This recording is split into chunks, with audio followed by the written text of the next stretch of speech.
গণনা পুস্তক থেকে পাঠ 10 অধ্যায় এবং 11 অধ্যায়। তুড়ি বাজানো প্রসঙ্গে ভগবান মোশিকে এই কথা বললেন, তুমি রূপোর দুটি তুড়ি তৈরি করিয়ে নাও, পেটাই করে রূপো দিয়েই যেন ওই দুটি গড়া হয়। তুমি জনমণ্ডলীকে আহ্বান করার জন্যে এবং বিভিন্ন বাহিনীকে রওনা হওয়ার সংকেত দেওয়ার জন্যে ওই তুড়ি দুটি ব্যবহার করবে। তুড়ি দুটি যখন একসঙ্গে বাজানো হবে, তখন জনমণ্ডলীর সকলকে সাক্ষাতের শিবিরের সামনে তোমার কাছে এসে সমবেত হতে হবে। কিন্তু যদি শুধু একটা তুড়ি বাজানো হয়, তাহলে বিভিন্ন সেনাদলের প্রধান যারা, ইসরায়েলের নেতৃজন যারা, তাদেরই তোমার কাছে এসে সমবেত হতে হবে। এদিকে যখন কাটা কাটা তীক্ষ্ণ ফুঁয়ে তুড়ি বাজানো হবে, তখন পূব দিয়ে তাঁবু ফেলে থাকা বিভিন্ন দলের মানুষেরা তাঁবু তুলে রওনা হবে। তারপর দ্বিতীয়বার যখন কাটা কাটা তীক্ষ্ণ ফুঁয়ে তুড়ি বাজানো হবে, তখন দক্ষিণ দিকে তাঁবু ফেলে থাকা বিভিন্ন দলের মানুষেরা তাঁবু তুলে রওনা হবে। সুতরাং ওই কাটা কাটা তীক্ষ্ণ ফুঁয়ে তুড়ি বাজিয়ে যাত্রা শুরু করার সংকেত দেওয়া হবে। সকলকে সভায় ডাকতে হলে কাটা কাটা তীক্ষ্ণ ফু দিয়ে নয়, লম্বা লম্বা ফু দিয়েই দুটি তুড়ি বাজাতে হবে। তুড়ি বাজানোর দায়িত্ব থাকবে আরনের পুত্রদের, অর্থাৎ যাজকদেরই হাতে। তোমাদের পুরুষানুক্রমে বরাবর এই নির্দেশ পালন করতে হবে। তোমাদের দেশে তোমরা যখন আক্রমণকারী শত্রুর বিরুদ্ধে যুদ্ধ করতে যাবে, সেই সময় কাটা কাটা তীক্ষ্ণ ফুঁয়ে তুড়ি দুটি বাজাতে হবে।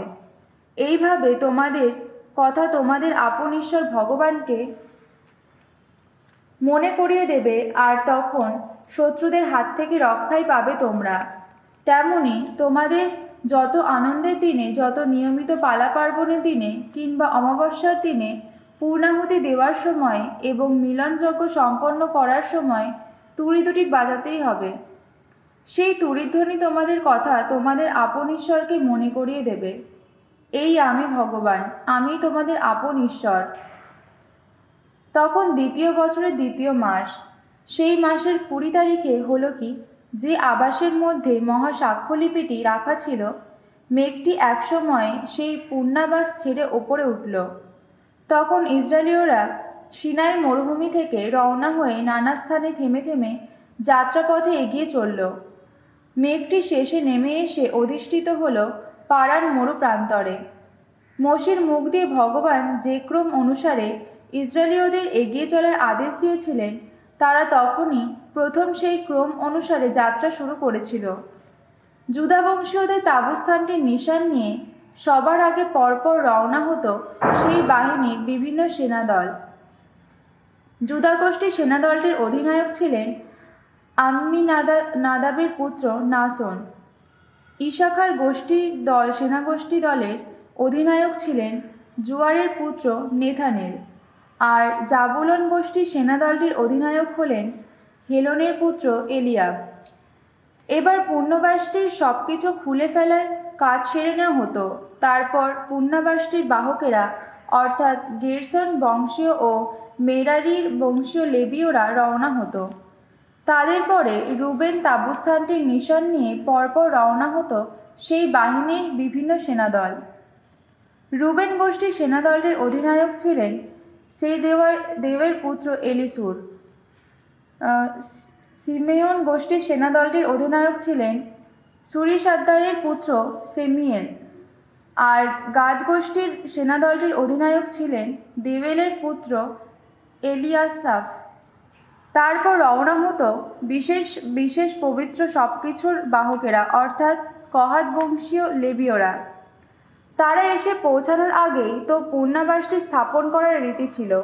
তাদের পরে এফরাইম বংশীয়দের তাঁবুস্থানটির নিশান নিয়ে পরপর রওনা হতো সেই বাহিনীর বিভিন্ন সেনাদল। এফরাইম গোষ্ঠীর সেনাদলটির অধিনায়ক ছিলেন আম্মিহুদের পুত্র এলিসামা। মানাসে গোষ্ঠীর সেনাদলটির অধিনায়ক ছিলেন প্যাদাসুরের পুত্র গামালিয়েল। আর বেঞ্জামিন গোষ্ঠীর সেনাদলটির অধিনায়ক ছিলেন গিদেয়নের পুত্র আবিদান। শেষে দান বংশীয়দের তাঁবুস্থানটির নিশান নিয়ে অন্য যত তাঁবুস্থানের মানুষদের পেছনে পেছনে পরপর রওনা হতো সেই দান বাহিনীর বিভিন্ন সেনাদল। দান গোষ্ঠীর সেনাদলটির অধিনায়ক ছিলেন আম্মি সাদ্দায়ের পুত্র আহিয়েজের। আশির গোষ্ঠীর সেনাদলটির অধিনায়ক ছিলেন অক্রানের পুত্র পাগিয়েল, আর নাফতালি গোষ্ঠীর সেনাদলটির অধিনায়ক ছিলেন এনানের পুত্র আহিরা। ইসরায়েলীয়রা যখন কোথাও যাত্রা করত তখনই তারা বিভিন্ন সেনাদলের ওই ক্রম রক্ষা করে যাত্রা করত। মশি তখন তার শ্বশুর মিদিয়ানির রেবেলের পুত্র হোবাবকে বললেন, আমরা এবার যাত্রা করছি সেই দেশের দিকে, ভগবান যে দেশ আমাদের দেবেন বলে প্রতিশ্রুতি দিয়েছেন। তুমিও আমাদের সঙ্গেই চলো না। তোমার যাতে ভালো হয় তাই করব আমরা। ভগবান তো কথা দিয়েছেন ইসরায়েলের ভালো করবেন তিনি। কিন্তু হোবাব উত্তর দিলেন, আমার যাওয়া সম্ভব হবে না। আমি বরং নিজের দেশে নিজের আত্মীয় স্বজনদের কাছেই ফিরে যাব। মশি তখন বললেন, দোহাই তোমার, আমাদের ছেড়ে যেও না তুমি। মরুভূমিতে আমাদের পক্ষে কোথায় কোথায় তাও ফেলা সম্ভব সে কথা তুমি তো ভালোভাবেই জানো, আর সেই সব জায়গা তুমি তো আমাদের দেখিয়েও দিতে পারো। তুমি যদি আমাদের সঙ্গে আসো তাহলে ভালো যা কিছু ভগবান আমাদের দেবেন আমরা তো তোমার সঙ্গে ভাগ করেই নেব। ভগবানের পর্বত থেকে রওনা হয়ে ইসরায়েলীয়রা 3 দিনের পথ পার হলো। তাদের উপযুক্ত একটি বিশ্রামের স্থান বেছে নেবার জন্যে সেই 3 দিনের যাত্রাপথে তাদের আগে আগে চলত ভগবানের সন্ধি মঞ্জুষাটি। তারা যখন তাবুস্থানটি ছেড়ে রওনা হতো তখন দিনের বেলায় ভগবানের সেই মেঘটি সবসময় তাদের ওপরেই থাকত। মঞ্জুষাটি যখন রওনা হতো মশি তখন বলতেন, ওগো ভগবান, এবার ওঠো তুমি, ছত্রভঙ্গ হোক তোমার শত্রুরা, যারা তোমাকে অগ্রাহ্য করে, তোমাকে দেখে দূরেই পালিয়ে যাক তারা। আবার মঞ্জুষাটি যখন কোথাও থেমে যেত তখন তিনি বলতেন, এবার ফিরে এসো ওগো ভগবান, ইসরায়েলের এই অগণ্য মানুষের মাঝখানে আবার ফিরে এসো তুমি। এক সময় হলো কি, লোকেরা বারবার এমন সব অন্যায় অভিযোগ তুলতে লাগলো যা ভগবানের কানে গিয়ে পৌঁছলো। ওইসব শুনে ভগবান ক্রুদ্ধই হলেন। তখন ভগবানের পাঠানো আগুন হঠাৎ তাদের গ্রাস করতে জ্বলে উঠল। তাবুস্থানটির সীমানার একটি অংশ পুড়িয়ে ছারখার করে দিল। লোকেরা তখন কাতর কণ্ঠে মশিকে ডাকতে লাগলো। তাই মশি তাদের হয়ে ভগবানের কাছে প্রার্থনা করতে লাগলেন। সেই আগুন তখন নিভে গেল। ওই জায়গাটির নাম রাখা হলো তাবেরা, অর্থাৎ অগ্নিকাণ্ড। কেননা ভগবানের পাঠানো আগুন সেখানে লোকদের গ্রাস করতে জ্বলে উঠেছিল। তাদের সঙ্গে ভিন জাতির যেসব বাজে লোক ছিল তারা একসময় অন্য কিছু খেতে পাওয়ার লোভে অস্থির হয়ে উঠল। ইসরায়েলীয়রা নিজেরাই তখন হাহুতাশ করতে বলতে লাগলো, হায় রে, এমন কেউ কি নেই যে আমাদের কিছু মাংস খেতে দেয়? এখন বারবার মনে পড়ছে সেই মাছের কথা যা আমরা মিশর দেশে বিনামূল্যেই খেতে পেতাম। মনে পড়ছে সেই শসা ও তরমুজ, সেই লিক শাক, সেই পেঁয়াজ আর রসুনের কথা। আর এখন তো আমাদের গলা শুকিয়ে কাঠ হয়ে গেছে, কিছুই নেই চোখের সামনে, এখন কিছুই নেই, শুধু ওই মান্না ছাড়া। মান্না ছিল অনেকটা ধনে বীজেরই মতো দেখতে, তার রংটা ছিল গুলগুলেরই মতো। লোকেরা ঘুরে ঘুরে তা কুড়িয়ে আনত, তারপর তারা হয় যাতায় তা পিষে নিত, না হয় হামানদিস্তে দিয়ে তা গুঁড়িয়ে নিত। শেষে হাঁড়িতে চাপিয়ে তা সেদ্ধ করে নেওয়া হতো আর তা দিয়ে পিঠে তৈরি করা হতো। ওই মান্নার স্বাদ ছিল যেন তেল মেশানো ময়দা দিয়ে তৈরি পিঠেরই মতো। রাতের বেলায় যখন তাবুস্থানটির ওপর শিশির পড়ত তখন তার সঙ্গেই ঝরে পড়ত ওই মান্না।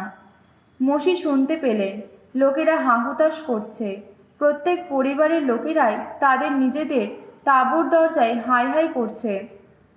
সেই সময় ভগবান নিদারুণ ক্রোধে জ্বলে উঠলেন। তা দেখে মশি খুবই দুঃখ পেলেন। ভগবানকে তিনি বললেন, তোমার সেবকের ওপর কেন অমন অনর্থ ডেকে এনেছো তুমি? আমি এমন কি করলাম যার ফলে আমায় অনুগ্রহ বঞ্চিত করলে তুমি? আমার ওপর চাপিয়ে দিলে ওই গোটা জাতির দায়িত্বভার। ওই সব লোককে আমি কি বা পেটে ধরেছিলাম নাকি? আমি কি ওদের জন্ম দিয়েছিলাম নাকি? অথচ আমাকেই তুমি বলে থাকো, ধাইমা যেমন দুধের শিশুকে বয়ে নিয়ে বেড়ায়, তোমাকেও তেমনি ওদের কোলে করে বয়ে নিয়ে যেতে হবে সেই দেশ পর্যন্ত, যে দেশ আমি ওদের পিতৃপুরুষদের দেব বলে শপথ করেছি। কিন্তু আমি এখন ওইসব লোককে খেতে দেবার মতো মাংস কোথায় পাই বলো?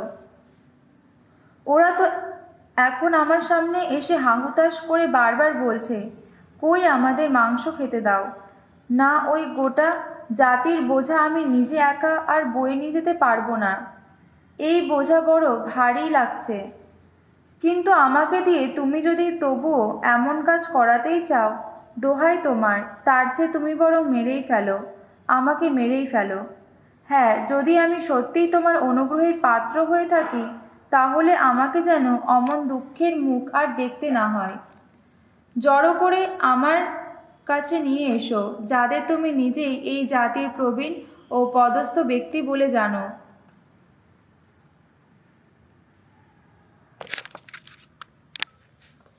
তখন ভগবান মোশিকে বললেন, তুমি এখন ইসরায়েলের প্রবীণদের মধ্যে থেকে এমন ৭০ জনকে জড়ো করে আমার কাছে নিয়ে এসো যাদের তুমি নিজেই এই জাতির প্রবীণ ও পদস্থ ব্যক্তি বলে জানো। তাদের তুমি সাক্ষাতের শিবিরের কাছে নিয়ে এসো, তারা সেখানে তোমার পাশে দাঁড়াক। আমি তখন নেমে এসে তোমার সঙ্গে কথা বলবো। যে আত্মিক শক্তি তোমার ওপর অধিষ্ঠিত রয়েছে, আমি তার খানিকটা অংশ নিয়ে তাদের ওপর অধিষ্ঠিত করব। এরপর থেকে তারা তোমার সঙ্গে এই জাতির দায়িত্বভার বহন করবে, ফলে তোমাকে আর সেই বোঝা একা বইতে হবে না। তাছাড়া তুমি লোকদের এই নির্দেশ দাও, তোমরা নিজেদের শুচিশুদ্ধ করে নিয়ে কালকের জন্য প্রস্তুত হও। কাল তোমরা তো মাংস খেতে পাবেই। তোমরা তো ভগবানের সামনে কান্নাকাটি করে বারবার বলেছ, হায় রে, এমন কেউ কি নেই যে আমাদের কিছু মাংস খেতে দেয়? মিশর দেশে আমাদের অবস্থা এর চেয়ে ভালোই ছিল। তাই ভগবান তোমাদের এবার মাংস খেতে দেবেন। হ্যাঁ, মাংস খেতে পাবেই তোমরা। তা খেতে পাবে শুধু একদিন বা দুদিন নয়, শুধু ৫, ১০ বা ২০ দিনও নয়, বরং পুরো ১ মাস ধরেই তা খেতে পাবে তোমরা। শেষ পর্যন্ত ওই মাংস তোমাদের নাক মুখ দিয়ে বেরিয়ে আসবে। মাংস দেখলে ঘেন্নাই ধরবে তোমাদের। তোমাদের মাঝখানে উপস্থিত ভগবানকে তোমরা তো অগ্রাহ্যই করেছ। তোমরা তো তার সামনে কান্নাকাটি করে এই কথা বলেছ, কোন দুঃখেই বা মিশর থেকে বেরিয়ে এসেছিলাম আমরা। মোশি তখন বললেন, আমার চারপাশের মানুষদের মধ্যে পদাতিক সৈন্য রয়েছে ৬ লক্ষ, আর তুমি বলছো তাদের সবাইকে তুমি মাংস খেতে দেবে? তারা পুরো ১ মাস ধরেই মাংস খেতে পাবে। কিন্তু তাদের জন্য ছোট বড় সমস্ত গবাদি পশু জবাই করলেই যথেষ্ট হবে কি? কিংবা সমুদ্রের সমস্ত মাছ জোগাড় করে আনলেও যথেষ্ট হবে কি? উত্তরে ভগবান মোশিকে বললেন, ভগবানের বাহুর শক্তি কি এত সামান্য? তুমি শীঘ্রই দেখতে পাবে তোমাকে ওই যা বলেছি তা সত্য হয় কিনা। মোশি তখন বাইরে এসে ভগবান কি বলেছেন তা সবাইকে জানালেন। এরপর তিনি জাতির প্রবীণদের মধ্য থেকে ৭০ জনকে বেছে বেছে জড়ো করে আনলেন। এদের তিনি পুণ্য শিবিরের চারপাশে এনে দাঁড় করালেন। তখন ভগবান একটি মেঘের আড়ালে অধিষ্ঠিত হয়ে নেমে এলেন আর সেখানে মোশির সঙ্গে কথা বললেন। যে আত্মিক শক্তি মোশির ওপর অধিষ্ঠিত ছিল, তিনি তার খানিকটা অংশ নিয়ে সেই ৭০ জন প্রবীণদের ওপর অধিষ্ঠিত করলেন। তখন হলো কি, তাদের ওপর সেই আত্মিক শক্তি অধিষ্ঠিত হতে না হতে তারা প্রবক্তার মতো আবিষ্ট হয়ে কথা বলে উঠলেন, কিন্তু একবার মাত্র, তার বেশি নয়। এদিকে প্রবীণদের ২ জন তাঁবুস্থানেই থেকে গিয়েছিলেন। একজনের নাম এলদাদ আর আরেকজনের নাম মেদাদ। সেই আত্মিক শক্তি তাদের ওপরে অধিষ্ঠিত হলো, কেননা যদিও তারা পুণ্য শিবিরে যাননি, তবুও তাদের নাম সেই মনোনীত প্রবীণদের তালিকায় ছিল। তারা তাঁবুস্থানটিতেই হঠাৎ প্রবক্তার মতো আবিষ্ট হয়ে কথা বলতে লাগলেন। একটি যুবক তখন ছুটে গিয়ে মোশিকে সে কথা জানালো। সে বলল, এলদাদ ও মেদাদ এখন তাঁবুস্থানে প্রবক্তার মতো কথা বলছেন। তখন নুনের পুত্র যোশুয়া, যিনি যৌবনকাল থেকেই মোশির সহকারী ছিলেন, তিনি বলে উঠলেন, প্রভু মোশি, আপনি বরং ওদের থামান। কিন্তু মসি উত্তর দিলেন, কি আমার কথা ভেবে তোমার ঈর্ষা হচ্ছে নাকি? না, আমার বরং ইচ্ছা করছে ভগবানের আপন জাতির সমস্ত মানুষই প্রবক্তা হয়ে উঠুক। ভগবান তার সেই আত্মিক শক্তি তাদের সকলেরই ওপর অধিষ্ঠিত করুন। মসি এবার তাবুস্থানে ফিরে গেলেন। তার সঙ্গে ছিলেন ইসরায়েলের সেই প্রবীণেরা। তখন ভগবান এমনই এক বাতাস বইয়ে দিলেন, যে বাতাস সমুদ্রের দিক থেকে এক ঝাঁক ভাড়ুই পাখিকে উড়িয়ে নিয়ে এলো এবং তাবুস্থানের মাটির ওপর ফেলে দিল। তখন পাখিগুলো তাবুস্থানের চারপাশে পুরো এক দিনের পথ জুড়ে দুহাত উঁচু স্তূপ হয়ে মাটির ওপরে পড়ে রইল। লোকেরা সেই সারাদিন আর সারা রাত এবং পরের সারাদিন ওই ভাড়ুই পাখি কুড়িয়ে আনার কাজে ব্যস্ত রইল। যে সবচেয়ে কম কুড়িয়ে এনেছিল সে 10 হোমের পরিমাণ পাখি এনেছিল। তারা তখন সেগুলো তাবুস্থানের চারপাশে মাটির ওপর বিছিয়ে রাখল। তারা সবেমাত্র সেই মাংস মুখে পুড়েছে, তখনও তা চিবোতে শুরু করেনি। সেই সময়ে তাদের ওপরে জ্বলে উঠল ভগবানের ক্রোধ। ভগবান তাদের ওপর হানলেন ভয়ঙ্কর এক মারণ আঘাত। ওই জায়গাটির নাম রাখা হলো ক্রিব্বত হাত্তাভা, অর্থাৎ লোভী মানুষদের সমাধিস্থান। কেননা সেখানে সমাধি দেওয়া হয়েছিল সেই সমস্ত মানুষকে যারা ওই রকম লুব্ধ হয়ে উঠেছিল। এরপর তারা ক্রিব্বত হাত্তাভা ছেড়ে হোসেরতের পথে রওনা হলো। সামসঙ্গীত ৭৫। ভগবান ধার্মিক অধার্মিক সকলেরই পরম ন্যায়বান বিচারক। ওগো ঈশ্বর, আমরা তোমার গুণাগুণ করি, তোমার গুণাগুণ করি। তুমি তো আমাদের কাছে কাছেই থাকো। লোকের মুখে মুখে ঘোষিত হয় তোমার অপরূপ শত কীর্তির কথা। ঈশ্বর বলেছেন, আমার নির্ধারিত সময়টি এসে গেলে আমি ন্যায়ের নীতিতে মানুষের বিচার করে থাকি। জগৎবাসী সবাইকে নিয়ে জগৎ যখন টলমল করে, তার ভিত্তির প্রতিটি স্তম্ভ আমিই তখন করে রাখি সুস্থির। দর্বিকে বলি, দর্প করো না। দুর্জনকে বলি, অমন করে শিং উঁচিয়ে দাঁড়িও না, অমনভাবে গ্রীব্বা উদ্ধত করে দাঁড়িও না, অমন দন্ত দেখিয়ে কথা বলো না। যে শক্তি মানুষকে মহৎ করে তোলে তা তো আসে না পূব পশ্চিম থেকে, কোনো মরুভূমি থেকে। আসলে ঈশ্বর নিজেই রায় বিধায়ক। কাউকে নামিয়ে আনেন তিনি, কাউকে তুলেই ধরেন। ভগবানের হাতে যেন ধরা আছে একটি পানপাত্র। সে পাত্র রয়েছে কত কি মেশানো সফেন সুরা। সেই সুরা নিজে ঢেলে দিচ্ছেন তিনি। এই পৃথিবীতে যত দুর্জন আছে, ওই সুরা তাদেরই তো খেতে হয়, এমনকি তার তলানিও খেতে হয়। আর আমি, যিনি জাকবের ঈশ্বর, তার সম্মানে সামগান গেয়ে যাব আমি। নিয়তেই তার এই বাণী ঘোষণা করে যাব। দুর্জনদের সব শক্তি তিনি চূর্ণ করবেন, ধার্মিকেরা কিন্তু শক্তিতে মহীয়ান হবে।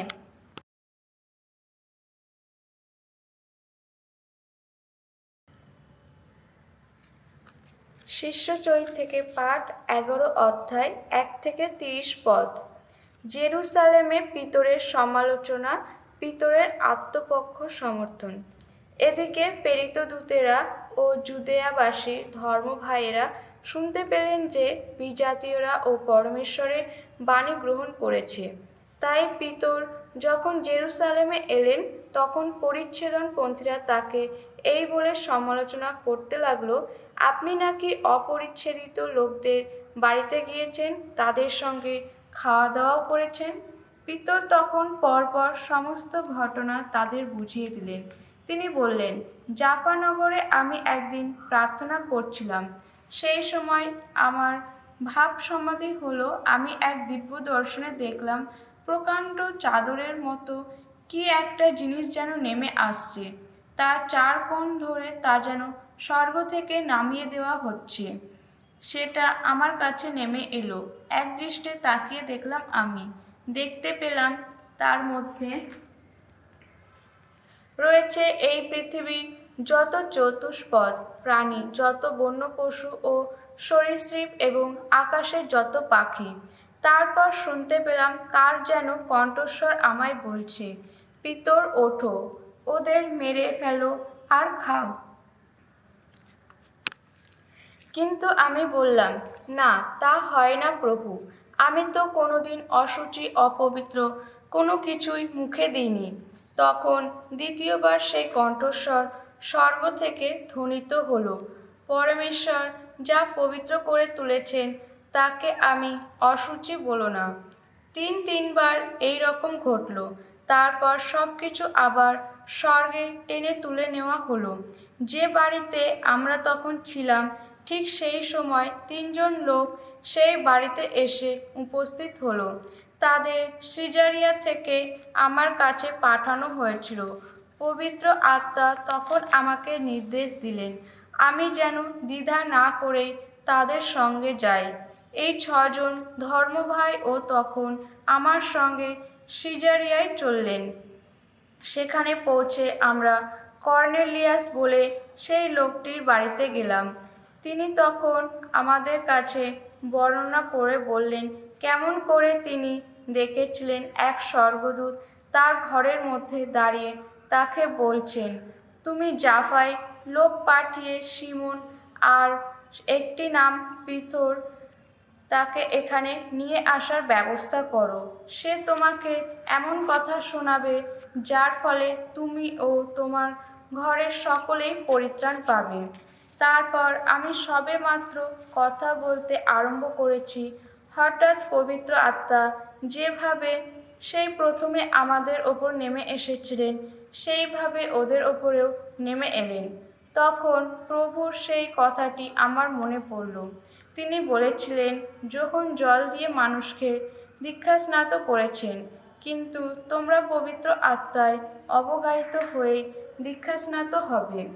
তাহলে প্রভু যীশু খ্রিস্টের প্রতি বিশ্বাসী হওয়ার ফলে আমরা পরমেশ্বরের কাছ থেকে যে মহাদান পেয়েছিলাম তিনি ওদেরও তখন তাই দিয়েছেন।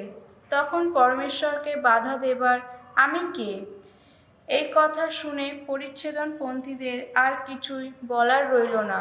পরমেশ্বরের বন্দনা করে তারা তখন বলে উঠল, পরমেশ্বর তাহলে বিজাতীয়দের মনের পরিবর্তন ঘটিয়ে নবজীবনের পথে তাদের নিয়ে গেছেন। এদিকে স্তেফানকে কেন্দ্র করে যে উৎপীড়ন শুরু হয়েছিল তার ফলে যারা চারদিকে ছড়িয়ে পড়েছিল তারা ফিনিশিয়া, সাইপ্রাস ও আন্তিওক পর্যন্ত গিয়েছিল। কিন্তু তারা অন্য কারোর কাছে নয়, শুধুমাত্র ইহুদিদের কাছে ঐশ্ববাণী প্রচার করত। তবে তাদের মধ্যে সাইপ্রাস ও সাইরিনির কয়েকজন লোক আন্তিওকে এসে অনিহুদিদের কাছে প্রভু যিশুর মঙ্গলবার্তা প্রচার করতে শুরু করেছিল। প্রভুর শক্তি ছিল তাদের সহায়, তাই সেখানকার অনেকেরই মনে খ্রিস্ট বিশ্বাস জেগে উঠল। অনেকেই প্রভুকে অন্তর থেকে বরণ করে নিল। এই কথা জেরুসালেম মণ্ডলীর কাছে গিয়ে পৌঁছল। তাই বারনাবাসকে তখন আন্তিওকে পাঠানো হলো। তিনি এসে যখন দেখলেন পরমেশ্বরের অনুগ্রহ সেখানে কেমন সক্রিয়, তিনি তখন আনন্দিত হলেন।